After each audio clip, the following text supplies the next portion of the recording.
இன்றைய நற்செய்தி பொதுக்காலம் 33ஆம் வாரம் வெள்ளிக்கிழமை. லூக்கா எழுதிய தூய நற்செய்தியிலிருந்து வாசகம். ஆண்டவரை மாட்சி உமக்கே. அக்காலத்தில் இயேசு கோவிலுக்குள் சென்று அங்கு விற்பனை செய்து கொண்டிருந்தோரை வெளியே துரத்தத் தொடங்கினார். அவர்களிடம், என் இல்லம் இறைவேண்டலின் வீடு என்று மறைநூலில் எழுதியுள்ளதே, ஆனால் நீங்கள் இதை கல்வர் குகையாக்கினீர்கள் என்று கூறினார். இயேசு ஒவ்வொரு நாளும் கோவிலில் கற்பித்து வந்தார். தலைமை குருக்களும் மறைநூல் அறிஞர்களும் மக்களின் தலைவர்களும் அவரை ஒழித்துவிட வழி தேடினார்கள். ஆனால் என்ன செய்வது என்று யாருக்கும் தெரியவில்லை. ஏனென்றால் மக்கள் அனைவரும் அவர் போதனையை கேட்டு அவரையே பற்றி கொண்டிருந்தனர். ஆண்டவரின் அருள்வாக்கு. கிறிஸ்துவே உமக்கு புகழ்.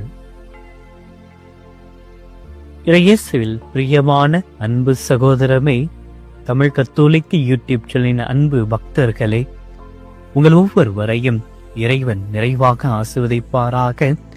இன்று ஆண்டவர் மீது நம்பிக்கை கொண்டு நீங்கள் ஜெபிக்கப் போகின்ற ஒவ்வொரு ஜெபங்களை இறைவன் ஏற்று நலன்களை பல அருள்வாராக.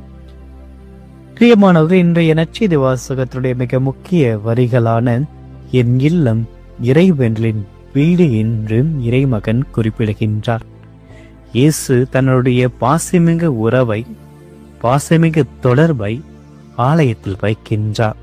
அது அவருடைய இறைவேண்டலின் வீடு என்று அங்கிருக்கிற மக்களுக்கு போதிக்கின்றார். ஆனால் அந்த ஆலயத்தை கல்வர்கள் கைகளிலும் கல்வருடைய குகைகளாக மாற்றிவிடக் கூடாது என்பதற்காக நாம் மார்க்கு நற்செய்தியிலும் யோவான் நற்செய்தியிலும் பார்க்கின்ற பொழுது அந்த ஆலயத்தில் விற்பனை செய்த ஒவ்வொரு நபர்களை இறைவன் துரத்தி அடிப்பதை நாம் மார்க்கு நற்செய்தியிலும் யோவான் நற்செய்தியிலும் பார்க்கின்றோம்.